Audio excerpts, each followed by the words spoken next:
आजच्या या व्हिडिओमध्ये अरिथमेटिक प्रोग्रेशन या चॅप्टर मधला म्हणजे अंकगणिती श्रेणी या प्रकरणातलं कॉन्जुगेटिव्ह टर्म्स ऑफ एपी म्हणजे अंकगणिती श्रेणीची क्रमवार पद जे आहे ती क्रमवार पदावर आधारित उदाहरण. आता हा मुद्दा काय तुमच्या पुस्तकामध्ये वेगळा केलेला नाही, परंतु 2012च्या अभ्यासक्रमामध्ये हा वेगळ्या पद्धतीचा वेगळा एक मुद्दा करून दिला होता. वेगळ्या पद्धतीचा नाही पण वेगळा मुद्दा मांडलेला होता त्यांनी तो त्या पुस्तकाचा आधार घेऊन शिकवावा शिक्षकांनी हा किंवा मुलांनी अभ्यास करावा हा एक त्यांचा उद्देश आहे. बघा बाळांनो, कॉन्जुगेटिव्ह टर्म्स आता आपल्याला माहिती आहे क्रमवार पद जर घेतली फर्स्ट टर्म आपण ए म्हणतो आणि जर डी हा कॉमन डिफरन्स असेल तर त्याच्यानंतर सेकंड टर्म येते ए प्लस डी, थर्ड टर्म येते ए प्लस 2d. हे सर्व पद येतात, परंतु यापेक्षा वेगळी पद मांडल्याशिवाय म्हणजे हीच पद वेगळ्या पद्धतीने मांडल्याशिवाय तुम्हाला काही उदाहरणं सोडवता येत नाहीत. काही उदाहरणं सोडवता येत नाहीत किंवा सोडवायला सोपी जात नाहीत. सोडवता येतात यांना सुद्धा, परंतु सोपी जात नाहीत. या अर्थानं जर बघितलं तर मग त्यांनी काय केलेले बघा, ती पद कशी माना म्हणून सांगितलेले बघा. समजा 3 कॉन्जुगेटिव्ह टर्म्स असतील, 3 कॉन्जुगेटिव्ह टर्म्स, 3 कॉन्जुगेटिव्ह टर्म्स ऑफ एपी अंकगणिती श्रेणीची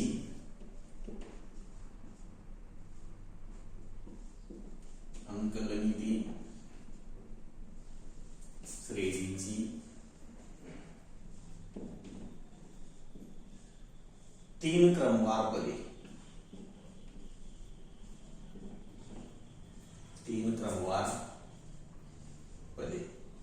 बघा. आता आपल्याला माहिती आहे आपण पद अशी म्हणतो ए अधिक डी आणि ए अधिक 2d.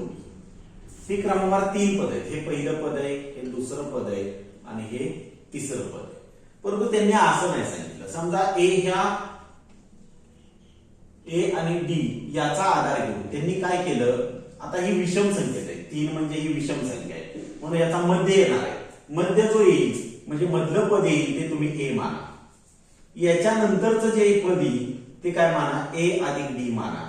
आणि याच्या अगोदरचं पद येईल ते डी न कमी असेल म्हणून ए मायनस डी माना म्हटलेले. बघा त्यांनी काय केले, म्हणून पद काय मांडली त्यांनी. फर्स्ट टर्म कुठली असणार आहे तर ए मायनस डी हे पहिली टर्म माना, दुसरी टर्म असेल ए आणि तिसरी टर्म असेल ए प्लस डी. म्हणजे पहिलं पद ए वजा डी माना, दुसरं ए माना आणि तिसरं ए अधिक डी माना. आता ही 3 कॉन्जुगेटिव्ह टर्म्स ऑफ एपी झाल्या. आता पुढं दुसरा मुद्दा आहे की 4 कॉन्जुगेटिव्ह टर्म्स, 4 कॉन्जुगेटिव्ह टर्म्स ऑफ एपी अंकगणिती श्रेणीची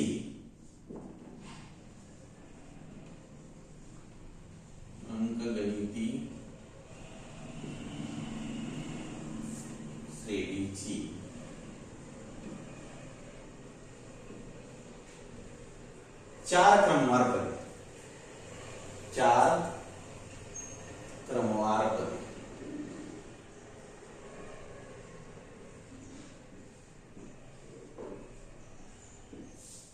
आता 4 क्रमवार पद मानायला सांगितले. आता इथं 4 मानायचे, मग त्यांनी काय सांगितलं बघा, पहिलं दुसरं तिसरं आणि चौथं ते काय म्हणतात. आता हे 4 पदे म्हणजे याला मध्ये येणार नाही म्हणून त्यांनी काय सांगितलं, हे पहिलं ए अधिक डी, ए अधिक 2d आणि ए अधिक 3d असं न मानता त्यांनी काय ठरवलं की याला या पदाला मानूया ए मायनस डी आणि या पदाला मानूया ए प्लस डी. कारण मध्य नाही ना, इथं मध्य होता म्हणून ए घेतलं होतं. बरोबर आहे, इथं मिडल टर्म येत नाही कारण 4चा मध्य हा अपूर्णांकात येईल म्हणजे कुठलंही पद हा मध्ये येणार नाही. इथं दुसरं पद हे मध्ये येत होतं. बरोबर आहे, म्हणून त्यांनी काय केलं a minus d a plus d. आता इथला जर कॉमन डिफरन्स बघितला तर 2d चा येतो म्हणून पहिलं पद मानताना तुम्ही असं माना म्हणजे a - 3d माना आणि लास्ट पद मानताना a प्लस 3d माना. बघा, म्हणून 4 कॉन्झिक्युटिव्ह टर्म त्यांनी काय घ्यायला सांगितले बघा, a मायनस 3d. पुढं दुसरं पद घ्या a मायनस d, तिसरं पद घ्या a प्लस d आणि चौथं पद घ्या a प्लस 3d. या अर्थानं तुम्ही उदाहरण सोडवा, ही पद मानून तुम्ही उदाहरण सोडवा. त्याशिवाय उदाहरण सोडवायला पण सोपी जात नाही. येते लक्षात काय घ्यायचे, a मायनस 3 असतील तर मधला a घ्यायचा, 5 असेल तर मध्ये सुद्धा a घ्यावा लागेल. 5 कॉन्झिक्युटिव्ह टर्म्स असले तर a मध्ये घ्यावं लागेल, कारण 5 म्हणजे तिसरं पद हा मध्ये येणार आहे. म्हणून a, त्याच्या अगोदरचं a मायनस d, त्याच्यानंतरचं a प्लस d, त्याच्या अगोदरचं a मायनस 2d, कारण कॉमन डिफरन्स इथं d चा असणार आहे. इथं कॉमन डिफरन्स d चा आहे, इथं कॉमन डिफरन्स आहे तो 2d चा आहे. म्हणून a minus d, a plus d, a plus 3d आणि a मायनस 3d हे पहिलं टर्म असणार आहे. बरोबर आहे. याच पदांचा वापर करून आपण काय करायचे तर प्रॉब्लेम सेट 3.3 मधला जे क्वेश्चन आहे ते क्वेश्चन आणि प्रॅक्टिस सेट 3.3 मधलं म्हणजे क्वेश्चन नंबर जो आहे तो क्वेश्चन नंबर 7 आणि क्वेश्चन नंबर 8 जे आहे ते आपल्याला सोडवायचे आहेत बाळांनो. बहुतेक 7 आणि 8च आहे. हा, 7 आणि 8 आहे. बघा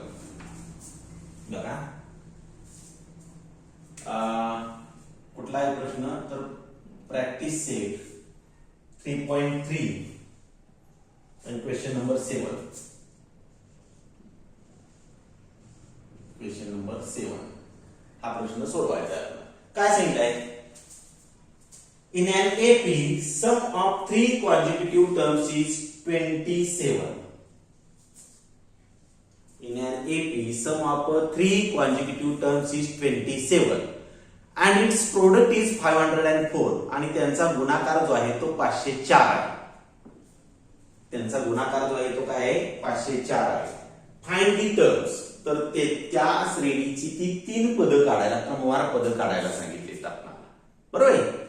बघा आता इथं सुरुवातीला मानावं लागेल आपल्याला 3 कॉन्झिक्युटिव्ह टर्म्स. आपण आता फॉर्म्युला बघितला होता कशा पद्धतीने ती 3 कॉन्झिक्युटिव्ह टर्म्स मांडायची ते बघितलेले बाळा.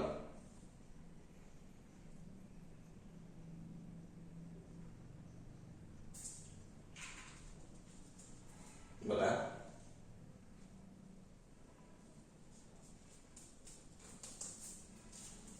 म्हणून याचा आन्सर बघूया. लेट 3 consecutive terms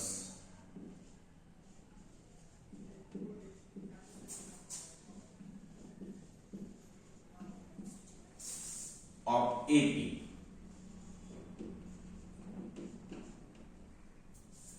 बघा आर समजा अंकगणिती श्रेणीची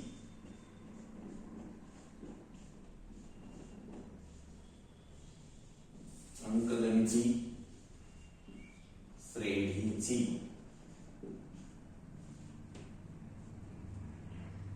3 क्रमवार पदे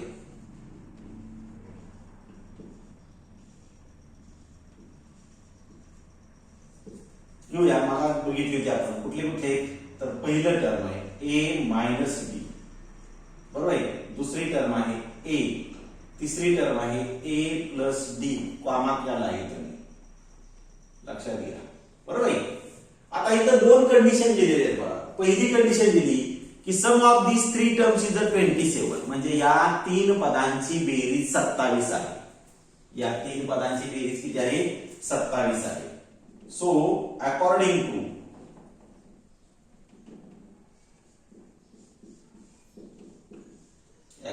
टू गिव्हन कंडिशन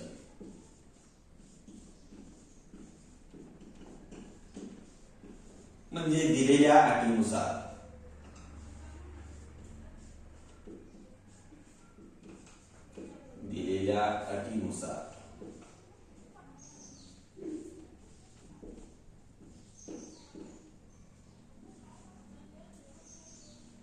बघा यांची बेरीज जी आहे म्हणजे पहिला आहे a मायनस डी प्लस दुसरा आहे a प्लस तिसरा आहे a प्लस डी आणि यांची बेरीज किती येते 27 येते. आता ब्रॅकेट आहे ती ब्रॅकेट नाही लिहिली तरी चालेल कारण मध्ये प्लस साइन आहे त्यामुळे ब्रॅकेट नाही लिहिली तरी चालते. a minus D plus a plus a plus D equal to 27. हे पहिली टर्म आहे, हे दुसरी टर्म आहे आणि ही तिसरी टर्म आहे. या तिन्ही टर्म मध्ये जर बारकाईने विचार केला तर इथं एक मायनस डी आहे इथं प्लस डी आहे. म्हणजे मायनस डी ला हा प्लस डी जो आहे तो कॅन्सल होऊ शकतो. हा बरोबर आहे. म्हणजेच काय आलं तर a plus a means we get here 3a equal to 27. आता 3 गुणाकाराच्या स्वरूपात आहे ते उजव्या बाजूला घेतलं तर कुठल्या स्वरूपात येईल बरोबर आहे भागाकाराच्या स्वरूपात. म्हणजे a बरोबर 27 भागिले 3 म्हणजेच a बरोबर किती आलं 9 आलं. म्हणजे मतलब टर्म तर आपल्याला मिळालं. आता डी ची व्हॅल्यू काढल्याशिवाय आपल्याला ते टर्म शोधता येणार नाही. त्यासाठी दुसरे कंडिशन दिलेली अकॉर्डिंग टू सेकंड कंडिशन.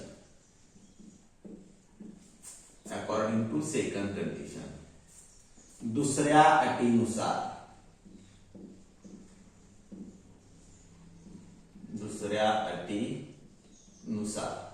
काय सांगितलेलं आहे तर या तीनही पदांचा प्रोडक्ट म्हणजे गुणाकार किती आहे 504 504. या तिन्ही पदांचा गुणाकार आहे म्हणजे a मायनस डी इंटू गुणिले a अधिक डी बरोबर 504. बरोबर. आता बाळांनो a ची व्हॅल्यू माहित आहे आपल्याला किंवा इथं फॉर्म्युला वापरू शकतो आपण. त्या दोघांचा जर गुणाकार केला तर काय गुणाकार येईल बघा a मायनस डी आणि a प्लस डी माहित आहे तुम्हाला काय आहे फॉर्म्युला बरोबर आहे. a plus b into a minus b म्हणजे a अधिक b गुणिले a वजा b बरोबर काय येतं बरोबर आहे a वर्ग वजा b वर्ग. म्हणजे इथं सुद्धा काय म्हणावं लागेल इन ब्रॅकेट मध्ये a square minus b square into a equal to 504. आता a ची व्हॅल्यू ठेवूया की a ची व्हॅल्यू आली याला क्रमांक देऊया a. इथं a ची व्हॅल्यू काय आहे a स्क्वेअर म्हणजे square of 9 minus b square into a ची व्हॅल्यू आहे 9 इक्वल टू 504. हे कुठून घेतलं बाळांनो फ्रॉम 1 एक वरून बरोबर आहे. आता हे 9 गुणाकारी स्वरूपात आहे या बाजूला गेलं. आता इथं वर्गही करावा लागेल ब्रॅकेट मधला काय आला 9 चा वर्ग किती आला बरोबर आहे 81 वजा डी वर्ग. आता 9 गुणाकारी स्वरूपात आहे ते आलं या बाजूला भागाकार स्वरूपात म्हणजे 504 भागिले 9 म्हणजे 81 वजा डी वर्ग बरोबर भागाकार 9 5 45 9 5 45 आणि बाकी किती राहिला 5 इथून इथे 4 9 6 54. आता बाळांनो डी ची किंमत काढायची त्याला निगेटिव्ह साइन आहे म्हणजे मायनस डी स्क्वेअर आहे ते इकडे घेऊया म्हणजे काय येणार आहे 81 मायनस 56 कारण का हे 56 इकडे घेतलं तर वजा झालं बरोबर काय आलं डी वर्ग आला. 81 वजा 56 किती येते बघा बरोबर आहे किती आलं 25 बरोबर D square taking square root म्हणजे वर्गमूळ घेऊन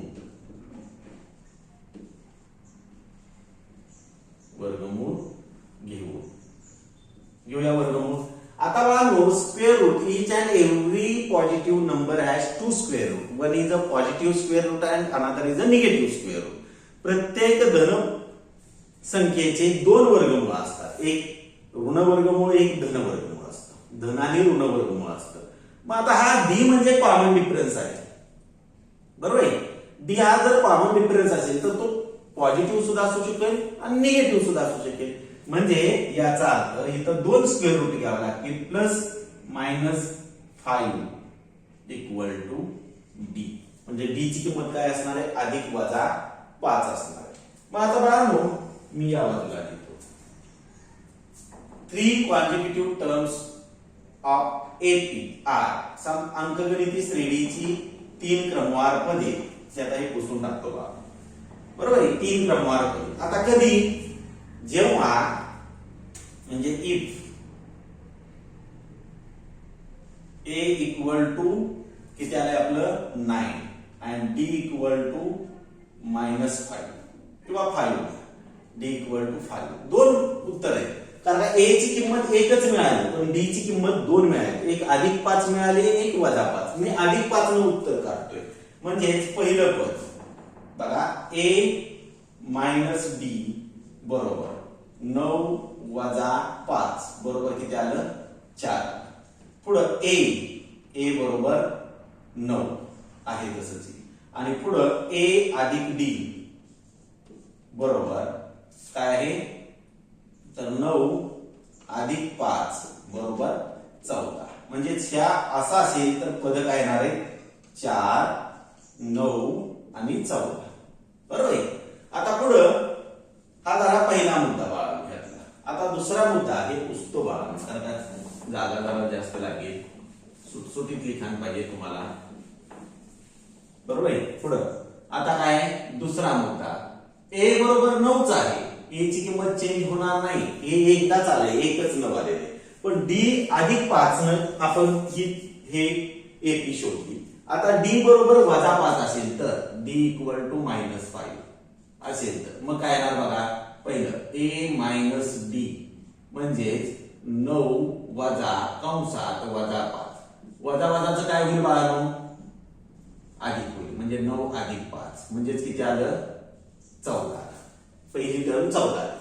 ए बरोबर 9 बरोबर आहे. आणि ए अधिक डी म्हणजेच 9 अधिक कंसात वजा 5 म्हणजेच काय आलं 9 वजा 5 बरोबर काय आलं 4. म्हणजे दुसरी एपी काय मिळेल? पद्धतीच आहेत बाळांनो. दुसरी एपी काय मिळेल इथं तर एक 14, 9 आणि 4. म्हणजे 4, 9, 14 किंवा 14, 9, 4 अशा पद्धतीने तुम्ही एक क्वेश्चन नंबर 7 जो आहे तुम्ही सॉल्व्ह करू शकता बाळा. क्वेश्चन नंबर 7 जो आहे तो तुम्ही सॉल्व्ह करू शकता.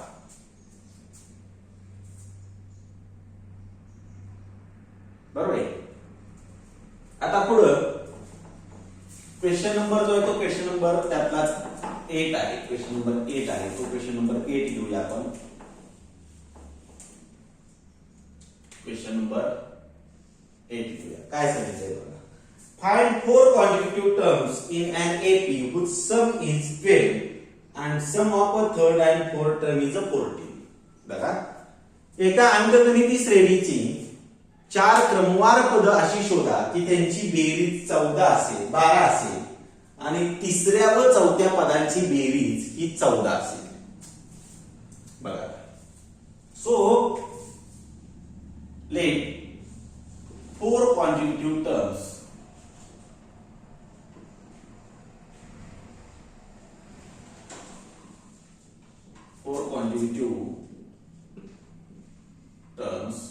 of AP. समजा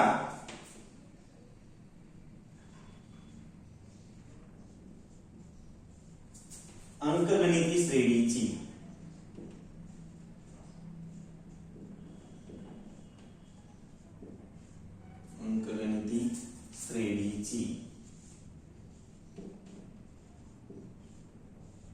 चार क्रमवार पदे.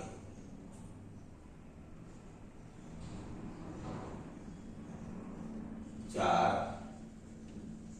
क्रमवार पदे. आता कोणते सर माहिती आहे तुम्हाला काय? मी सांगितलं a - 3d बरोबर. पुढं a - d, पुढं a + d आणि चौथा आहे a + 3d. ही 4 पद आहेत. इथं कॉमन डिफरन्स हा 2D चा असणार आहे बाळांनो. अकॉर्डिंग टू फर्स्ट कंडिशन, पहिली अट दिलेली आहे तुम्हाला. अकॉर्डिंग टू फर्स्ट कंडिशन, पहिल्या अटीनुसार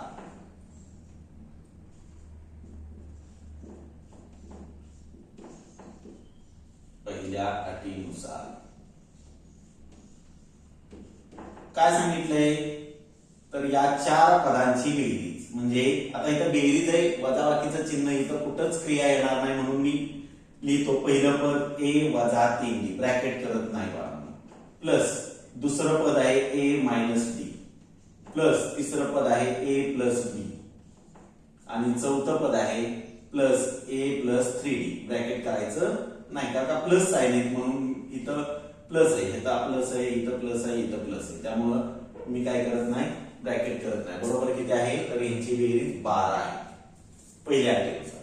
आता बारकाईने जर विचार केला तर इथं एक -3d आलेले आहे आणि एक +3d आलेले. हे दोघा टर्म म्हणजे टर्म त्याच आहेत, म्हणजे पद्धतीच आहेत, परंतु साइन डिफरंट आहेत, म्हणजे ह्याला हे पद जाईल.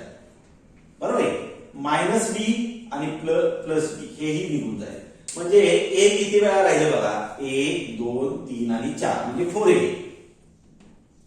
4a इक्वल टू 12, म्हणजे a इक्वल टू 12/4, म्हणजे a इक्वल टू किती आलं 3 आलं. पहिल्या कंडिशन वरून आपल्याला a ची व्हॅल्यू मिळाली. आता दुसरी कंडिशन आहे काय सांगितलंय, sum of third and fourth term. Sum of third and fourth term. So according to second condition,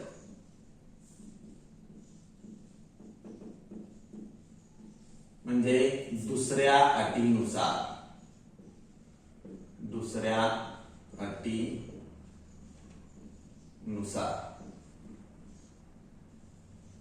दुसरी अट आहे यामध्ये थर्ड आणि फोर्थ या दोन पदांची बेरीज. हे पहिलं first term, second term, third and fourth, हे पहिलं दुसरं तिसरं आणि चौथं, तिसऱ्या आणि चौथ्या पदांची बेरीज.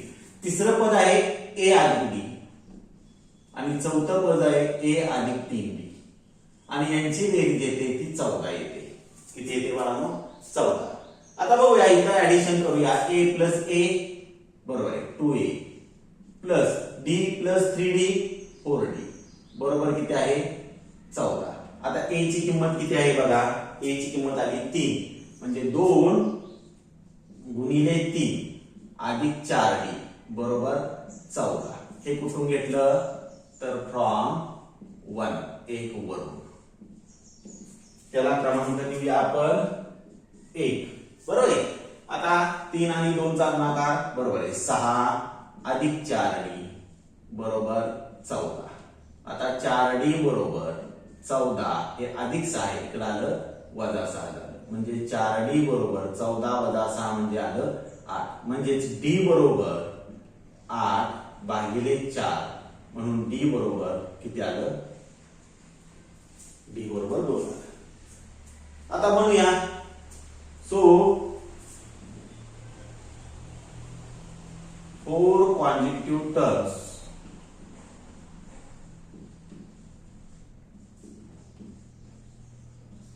Of AP.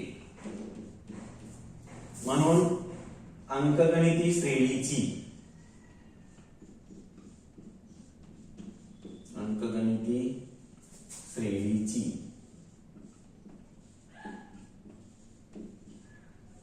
चार क्रमवार पदे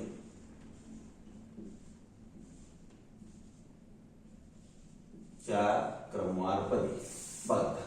पहिलं पद आहे a मायनस 3d बरोबर आहे. बरोबर a ची व्हॅल्यू आली तुमची किती आली बघा, a ची व्हॅल्यू 3 आली. 3 मायनस 3 इंटू d ची व्हॅल्यू आली 2 बरोबर आहे. म्हणजेच आता आडव्या खाली आडवं सोडवलं तर चालेल बघा. म्हणजे काय आलं 3 मायनस त्यांचा गुणाकार 6. आता 3 मायनस 6 म्हणजे काय आलं -3. पुढे a मायनस b बरोबर 3 मायनस d किती आलेला आहे 2 आलेला आहे. 3 मायनस 2 बरोबर किती येणार आहे 1 येणार. पुढे ए प्लस डी म्हणजेच 3 प्लस 2 3 प्लस 2 काय आले बघा 3 आणि 2 बरोबर आहे 5 आले बरोबर आहे पुढे and A minus A plus 3d बरोबर ए किती आहे 3 अधिक 2 गुणिले 3 म्हणजेच 3 अधिक 6 बरोबर काय आलं 9 म्हणजे एपी काय आलं बघा ते पद काय आली तर -3 पुढे दुसरं काय आलं 1 5 आणि 9 -3 1 5 and 9 ही टर्म येते अशा पद्धतीने तुम्ही क्वेश्चन नंबर 8 आहे तो सॉल्व करू शकता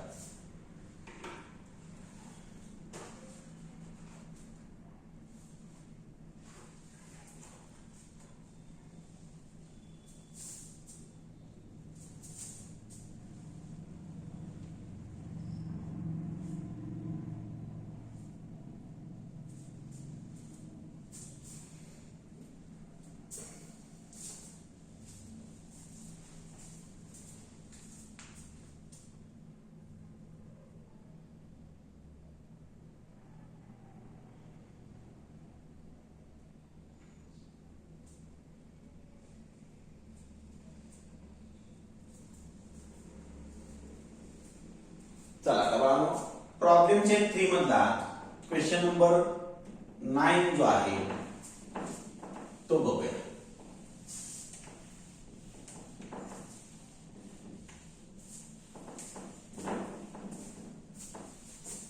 प्रॉब्लेम चेक 3 मधला क्वेश्चन नंबर जो आहे तो question number 9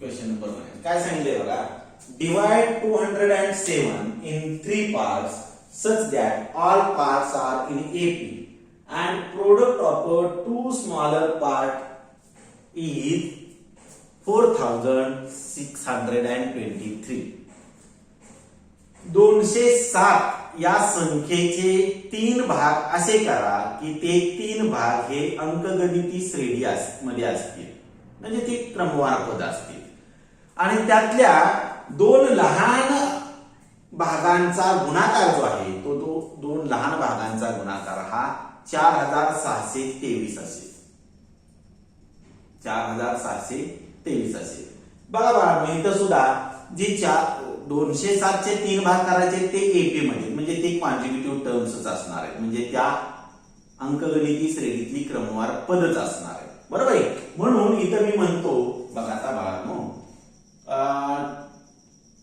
3 parts of 207 3 parts of 207 in an AP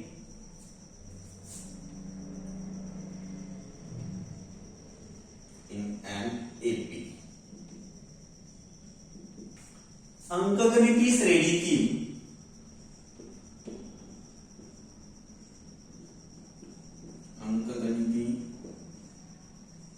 श्रेणीतील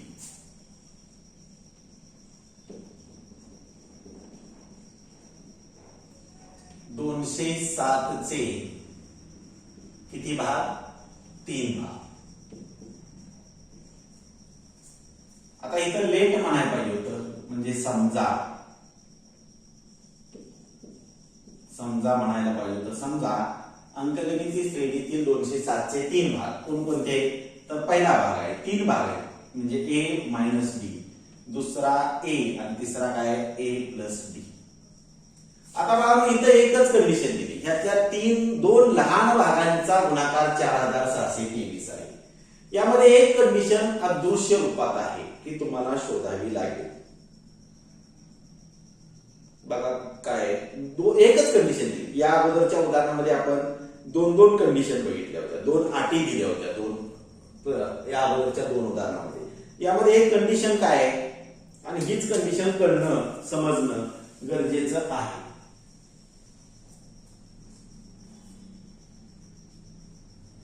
काय सांगा?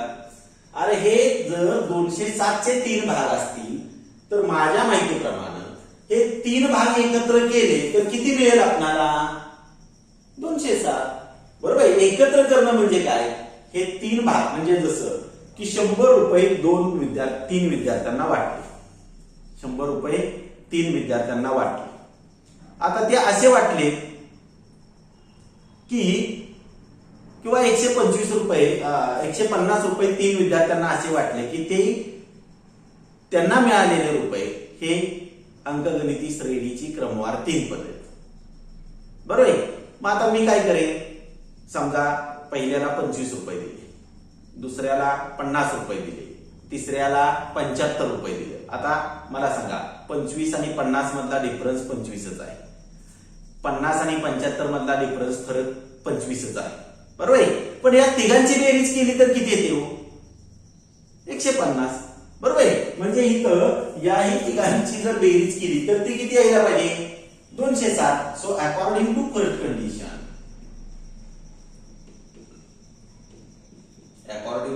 कंडिशन, पहिली अट काय येईल? तर हे पहिल्या अटीनुसार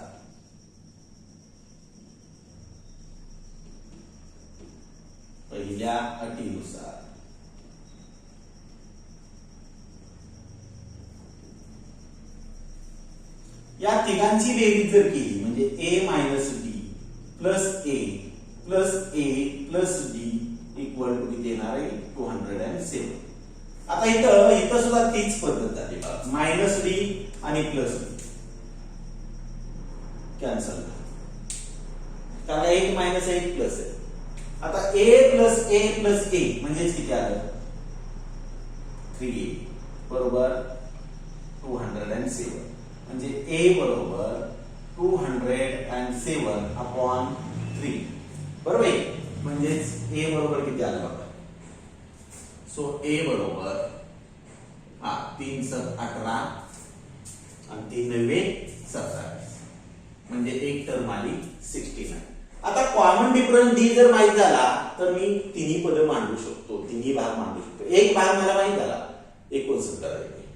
आता या 2 लहान भागांचा गुणाकार म्हणजे अकॉर्डिंग टू त्यांनी दिलेली अट आहे, अकॉर्डिंग टू सेकंड कंडिशन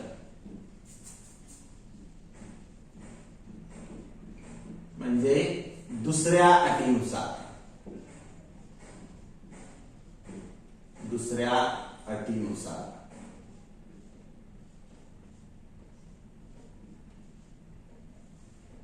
अट काय? तर याच्या 2 लहान भागांचा गुणाकार म्हणजे कुणाचा? a वजा डी आणि a चा गुणाकार. a वजा डी गुणिले a यांचा गुणाकार किती येतोय? 4623 येतो. पण a माहित आहे ना आपल्याला. a किती आलेले तुमचं? 69 आलेले. त्याला क्रमांक 1 देऊया. म्हणजे so 69 minus b into 69 equal to 4623. म्हणून बघा हे ब्रॅकेट इथंच ठेवूया. 69 वजा डी बरोबर 4623 भागिले 69. आता 69 न भाग घालवायला पाहिजे. आता हा कच्चा भागाकार करूया बाबा. इथं 4623 बरोबर. आणि इथं किती घेतलं? 69 घेतलं. आता 69 चा पाडा आपल्याला 23 चा येत नाही. 69 चा काय येणार आहे? पण पाडा तयार करता येईल कसा? तिथं ही 2 अंकी संख्या घेतली. मी जर 2 अंकी संख्या घेतली तर बाळांनो भाज्य लहान पडतोय म्हणजे डिव्हिडंड लहान होतोय डिव्हायजर पेक्षा, भाजकापेक्षा. म्हणून 3 अंकी संख्या घेतली. आता इथं 9 ची जोडी 2 ला होते, 6 ची जोडी 46 ला होते. मग 6 च्या टेबल मध्ये म्हणजे 6 च्या पाड्यामध्ये 46 पेक्षा लहान संख्या कोणती येते बघा? 46 पेक्षा लहान संख्या 6 7 42. मग 69 ला 7 न गुणिला 7 9 63 3 हातचा 6 7 42 आणि 6 48 483 आणि माझ्याला आहे 462. म्हणजे याचा अर्थ 7 चा भाग लागणार नाही. मग त्याच्या पाठीमागे घेऊया म्हणजे कितीचा भाग लावावा लागेल? 6 चा. 6 9 54 4 हातचा 5 6 6 36 आणि 5 41 414 वजा बाई किलो होते. 12 4 गेले 8 राहिले. हातचा 2 टाकला बाळांनो. 6 तून 2 गेले. 6 तून 2 गेले. 6 तून 2 गेले. 4 राहिले. 4 4 गेले 0. उतरून घेतले 3. 483. बघा आता 69 7 483 म्हणजे 7 चा भाग लागेल इथं. बरोबर. म्हणजे मी जर 69 न divide the 4623 by 69 then we get the answer 67. Question is here 67. म्हणजे भागाकार किती येऊ शकेल 67 येईल. म्हणजे 69 वजा डी बरोबर 67. आता मला डी ची व्हॅल्यू फाइंड आउट करायची आणि डी निगेटिव्ह आहे म्हणून ते राईट साइडला घेतो आणि 67 लेफ्टला घेतो. म्हणजेच काय आलं तर 69 - 67 इक्वल टू डी. म्हणजेच किती आलं बाळांनो 2 इक्वल टू डी. म्हणजे कॉमन डिफरन्स डी बरोबर 2 असणार आहे. So 3 parts of 207. 3 parts of 207 in an AP. म्हणून 2 अंकगणिती श्रेणीतील 207 चे भाग 3 भाग. अंकगणिती श्रेणीतील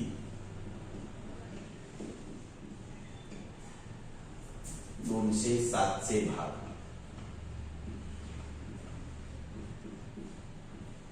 आता अंकगणिती श्रेणीतील 207 चे भाग पहिला आहे ए वजा डी. म्हणजेच हे किती आलेले तुमचं 69 आले. 69 वजा 2 बरोबर काय आला 67. पुढं ए बरोबर किती आहे 69 आणि ए अधिक डी बरोबर 69 अधिक 2 बरोबर किती आला 71. म्हणजे काय असणार आहे तर 67 69 आणि 71 हे 3 भाग येणार. 67 69 आणि 71 हे 3 भाग येणार आहे. ठीक आहे. आता क्वेश्चन नंबर 9 झाला. क्वेश्चन नंबर 37 असं आहे. क्वेश्चन नंबर 10 जो आहे तो क्वेश्चन नंबर 10 घेऊया.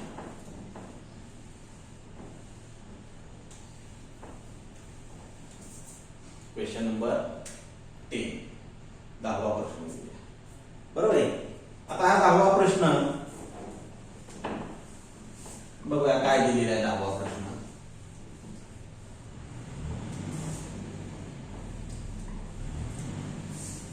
There are 37 terms in an AP. म्हणजे एका अंकगणिती श्रेणीमध्ये 37 पद आहेत. The sum of 3 terms placed exactly at the middle is 225. बरोबर मध्यभागी असणाऱ्या त्या श्रेणीतल्या 3 पदांची बेरीज 225 आहे. किती आहे 225 आहे. And the sum of last 3 terms is 429. आणि शेवटच्या 3 पदातील बेरीज जी आहे ती 429 आहे. फाइंड दी एपी म्हटलेली. तर ती श्रेणी काढायला सांगितले बघा. आता बघा सो गिवन एपी मी इथं एपी मांडतो बघा. गिवन एपी म्हणून दिलेली श्रेणी कशी असणार आहे 37 पद आहेत. किती पद आहेत 37. आता 37 इज an odd number. 37 हा कसा अंक आहे तर विषम अंक आहे बघा. म्हणजे याचा अर्थ याचा मिडल टर्म जे आहे आपण 3 कॉन्जिक्युटिव्ह टर्म्स जशा घेतल्या 3 कॉन्जिक्युटिव्ह टर्म्स घेताना मिडल टर्म ए घेतली होती. याचा अर्थ 37 जी आहे त्या 37 टर्म मधली मिडल टर्म एच असणार आहे. मिडल टर्म काय असणार आहे ए असणार आहे बघा. बरोबर आहे. त्याच्या अगोदरची आहे ती डी न कमी असेल म्हणजे ए मायनस बी असेल आणि त्याच्या नंतरची जी असेल तर ए प्लस बी असेल. बरोबर आहे. आता याच्या अगोदरच्या टर्म जे आहे तिकडे मायनस होते. आता 37 टर्म आहे त्यातला एक टर्म मिडलला बसेल आपली. बरोबर आहे. म्हणजे राहिल्या 36. 36 ला 2 न डिवाइड केलं तर आल्या 18. म्हणजे याचा अर्थ लेफ्टला 18 टर्म्स असणार आहेत आणि राईटला 18 टर्म असणार आहेत. म्हणजे डावीकडे 18 पद असणार आहेत आणि उजवीकडे 18 पद असणार आहेत. म्हणून 18 पद, तर याच्या अगोदरची पद कशी येणार आहेत बघा. काय बरोबर आहे, a मायनस 18d बरोबर आहे. त्याच्यानंतरच a मायनस 17d बरोबर आहे. परत अशा पद्धतीने बरोबर आहे. आता म्हणजे आपल्याला लास्ट 3 टर्म्स सांगितले म्हणून लास्ट 3 टर्म्स माहित असणं गरजेचं आहे आपल्याला. इकडचं काय इथं मधली पद मांडत नाही आपण. आता इथं काय तर a प्लस 16d 16 आणि पुढं a प्लस 17d आणि लास्ट टर्म येणार आहे a प्लस 18d. a आधी 18d. आता हे जरा थोडस माझा फळा जरा मागलेला आहे. हे तुम्ही मध्ये टिंब मधली पद मांडलेली नाही. आपण हे नंतर पुसूया, आपल्याला गरज आहे तोपर्यंत बरोबर आहे. अकॉर्डिंग टू फर्स्ट कंडिशन म्हणजे पहिल्या अटी. इथंही 2 अटी दिलेल्या आहेत, स्पष्ट रूपात दिलेले आहेत. पहिल्या अटीनुसार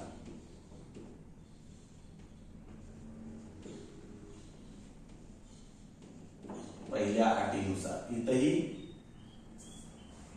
आपल्याला पहिली अट दिली. काय सांगितलंय, the sum of 3 terms which are placed exactly at the middle of given AP is 225. म्हणजे दिलेल्या श्रेणीच्या बरोबर मध्यभागी असणारी जी 3 पद आहेत त्या 3 पदांची बेरीज. म्हणून बरोबर मध्यभागची 3 पद कोणते बरोबर आहे, कुठले a minus d plus a plus a plus d यांची बेरीज म्हणून प्लस सांगितलं बरोबर. किती सॉरी 225 225 आहे. आता इथंही मागासारखं मायनस d ला a प्लस d कॅन्सल होऊ शकतं बघा. मायनस d ला प्लस d कॅन्सल होऊ शकते. आता a प्लस a म्हणजे किती आलं बरोबर आहे 3a बरोबर 225 म्हणजे a equal to 225 divided by 3 म्हणजे a इक्वल टू किती आलं 3 7 21 आणि 3 5 15 म्हणजे एक्झॅक्टली मिडल टर्म आली 75 तुमची. आता d जर माहित झाला तर मला मी बाकीचे जे आहे ते बाकीचा त्याला क्रमांक 1 देतो, बाकीची ही एपी मांडू शकतो बा बरोबर आहे. मी जरा थोडस इकडे येऊया आणि यामध्ये काय सांगितले सेकंड कंडिशन दिलेली आहे. आता हे जरा थोडस मला गणित मांडून घेईपर्यंत असू द्या. अकॉर्डिंग टू सेकंड कंडिशन म्हणजे काय तर दुसऱ्या अटीनुसार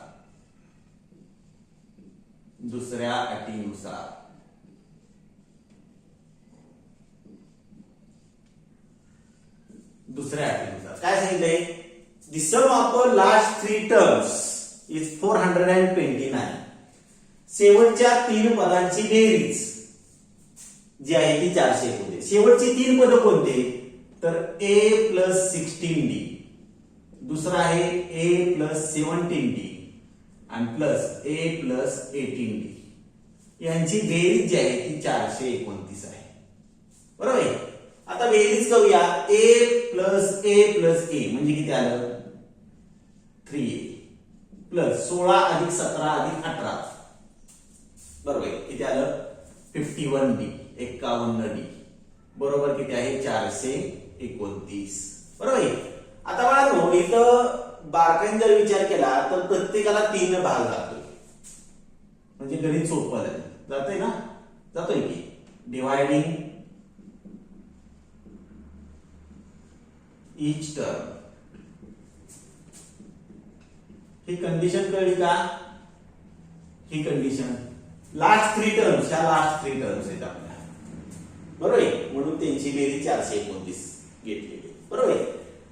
प्रत्येक पदास 3 भाग जातो इथं म्हणजे प्रत्येक पदास 3 ने भागून 3 भागलं. आता 3 भागलं तर इथं फक्त राहील a. 51 ला जर भाग केला तर 17 राहील 17d बरोबर. इथं भाग केला 3 1 3 3 4 12 आणि 3 3 9 143 आता हे जरा पुसू, हे पुसतो बा. चला आता ए ची व्हॅल्यू मिळाली आपल्याला किती 75. 75 अधिक 17d बरोबर 143. कुठून घेतलं बाळा फ्रॉम 1 म्हणजे 1 वर अधिक 75 आहे त्या बाजूला गेलं किती काय झालं वजा 75 झाला. यांची वजाबाकी केली आपण तर किती येईल वजाबाकी बघा. मला वाटतंय 13 तून 5 गेले 8 राहिले, हातचा देऊन टाकला 7 आणि 1 8 आणि 6 14 68 येईल बरोबर आहे. म्हणजे डी बरोबर 68 भागिले 17 म्हणजे डी बरोबर किती आलं 4. म्हणजे डी किती आलं 4. सो गिवन आहे. आता सगळीच टर्म मांडता येणार नाही गिवन एपी म्हणून दिलेली श्रेणी काय असणार आहे. पहिला आहे ए अधिक 18 बरोबर. ए किती आलाय तुमचा तर 75 अधिक ए वजा 18 पहिले तर ए वजा 18 वजा 18 गुणिले 4 म्हणजेच काय आलं तर खाली सोडू बस झाला 75 वजा 18 चोक 72 म्हणजे पहिली टर्म आली यातली 3 बरोबर आहे. आता हे जरा पुसतो इकडचं काही विलाज नाही बघा कसाही लिहा तुम्हाला दिसावा असं जर लिहायचं असेल तर पुढं आता ए अधिक 17 ही दुसरी टर्म ए वजा 17 अधिकच म्हणतोय मी बरोबर. ए किती आहे तर 75 वजा 17 गुणिले 4 17 चौक किती आलं बरोबर आहे 75 वजा 68 म्हणजे किती आलं बरोबर आहे 7. त्याच्यानंतरचं पद आहे ए वजा 16 बरोबर. ए आहे 75 वजा 16 गुणिले 4 म्हणजे 75 वजा 64 बरोबर किती आलं बरोबर 11. आता अशा रीतीने मांडत गेलो तर शेवटची टर्म आपण मांडूया ए अधिक 18 म्हणजेच ए किती आहे तर 75 अधिक 18 गुणिले 4 म्हणजे हे जरा आडवं लिहितो बघा 75 अधिक 18 चौक 72 म्हणजेच 75 आणि 72 चा बेरीज झाली 147 म्हणून एपी काय आहे बघा. पहिली टर्म आहे 3 दुसरी टर्म त्याची 7 आहे तिसरी टर्म 11 आणि लास्ट टर्म आहे ती 147. अशा पद्धतीने तुम्ही ही 4 उदाहरणं कॉन्जिक्युटिव्ह टर्म्स वरची सॉल्व्ह करू शकता.